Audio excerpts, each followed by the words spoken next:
Lady G-Men taking a 60-48 win. Hello and welcome to Brown County Rewind for the week of June 25th.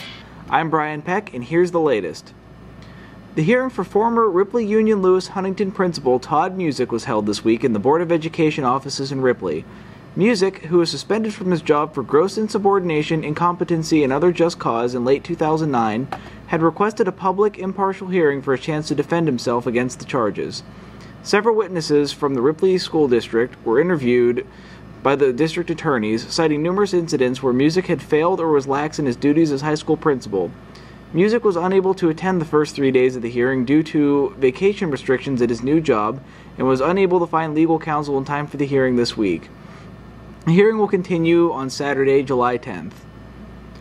The Ohio Department of Natural Resources Division of Watercraft is currently investigating a boat explosion in Aberdeen last Sunday. Officers were contacted about the explosion, which happened adjacent to the Aberdeen Park boat dock around 3:30 p.m. Police Chief Clark Gast arrived on the scene first and swam out to where boat operator David Cox was treading water.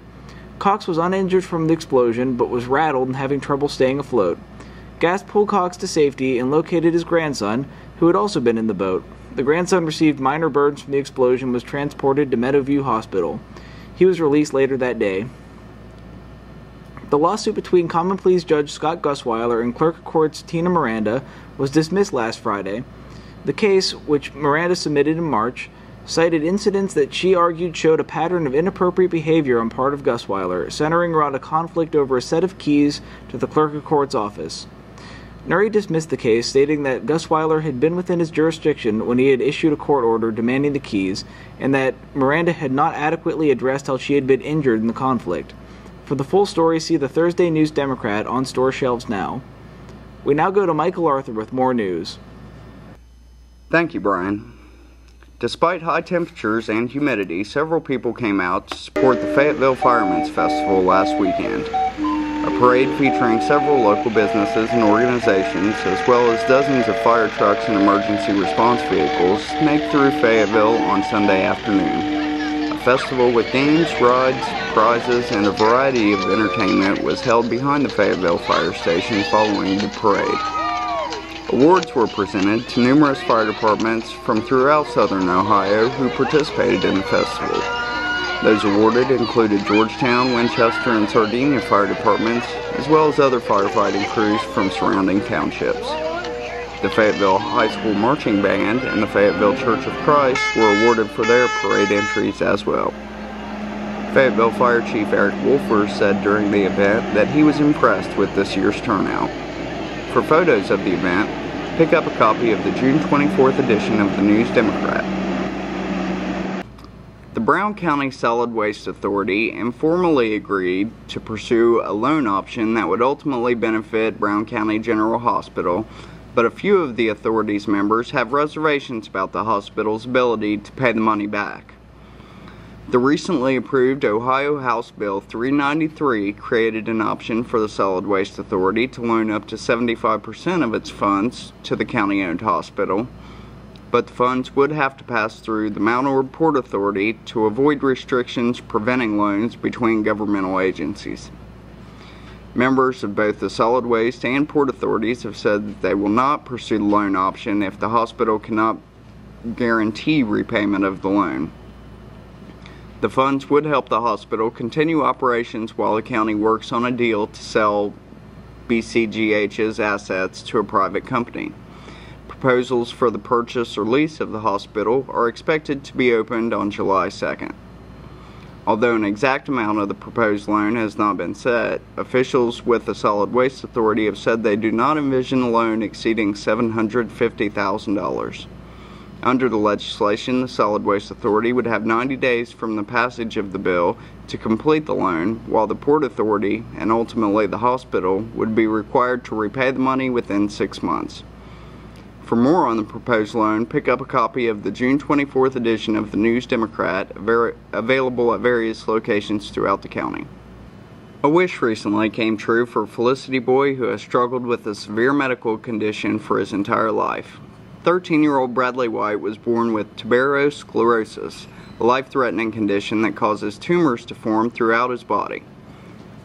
After discovering the charity organization through a chance telephone call, Bradley's grandmother filled out an application on Bradley's behalf for the Kids Wish Network, a national nonprofit organization that helps make children's wishes a reality. With the help of donors including Georgetown Lions Club, Kids Wish Network arranged an all-day shopping spree for Bradley at Eastgate Mall. He was picked up by a limousine and guided by a personal shopper through dozens of stores in the mall where he picked out clothes, shoes, and an iPod Touch. His grandmother said the limo ride and shopping spree went far toward brightening the young man's spirits. For more information on Kids Wish Network or to contribute to making a child's wish a reality, call 888-918-9004 or visit the organization's website at kidswishnetwork.org.